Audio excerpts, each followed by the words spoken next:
जो चल रहा है, जो आरोपों की बौछार लगा रहे हैं, बड़ी एक्टिव हो गई है अब।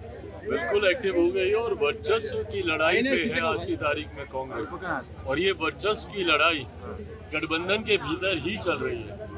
ये जो आंख दिखाई जा रही है और जो सवाल पूछे जा रहे हैं, ये आंख राजद को ही दिखाई जा रही है और ये सवाल भी राजद से पूछे जा रहे हैं। पलायन को लेकर जो कांग्रेस की चिंता है, वो चिंता हम सब की भी है। और उस चिंता की शुरुआत कहाँ से हुई? याद करें 90 का वो दशक।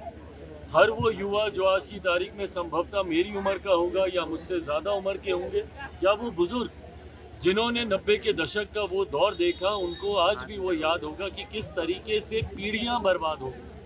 पीढ़ियां मजबूर हो गई बिहार छोड़कर दूसरे राज्यों में, दूसरे देशों में जाने के। क्यों?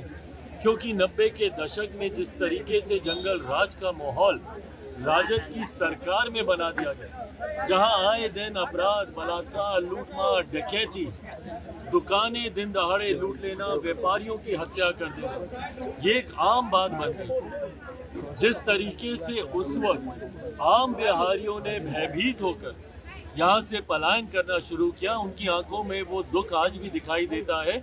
जब दूसरे राज्यों में या जब विदेशी दौरों पे जब मैं बिहारी डायस्पोरा से इंटरेक्ट करता हूँ, उनको तकलीफ है कि उसके बाद उनकी आने वाली पीढ़ियां कभी बिहार वापस लौट के जा ही नहीं पाई। मैं इतना धन्यवाद जरूर मुख्यमंत्री नीतीश कुमार जी का दूंगा कि उन्होंने अपने कार्यकाल के दौरान कम से कम उस नींव को तैयार किया, जिसको आने वाले समय में बिहार विधानसभा चुनाव के बाद प्रधानमंत्री नरेंद्र मोदी जी की सोच वाली सरकार के संरक्षण में अब उस व्यवस्था को और इतना मजबूत किया जाएगा कि न सिर्फ पलायन रुकेगा, बल्कि रिवर्स माइग्रेशन भी अब हम लोग शुरू करवाएंगे। वो लोग जो पलायन करके दूसरे राज्यों में गए हैं या दूसरे देशों में गए हैं, कैसे वो वापस अपने प्रदेश, अपने बिहार में वापस आए, ये व्यवस्था भी तैयार की जाएगी। पर कांग्रेस जो इस विषय को उठाकर आगे बढ़ने का काम कर रही है, कहीं ना कहीं कांग्रेस और राजद के बीच की दरारें अब देखने को मिल रही हैं। मैं ये मानता हूँ कि विधानसभा चुनाव आते आते तक महागठबंधन पूरी तरीके से धराशायी होगा। कांग्रेस वर्चस्व की लड़ाई में, और पहले भी कांग्रेस अलग से चुनाव लड़ चुकी है।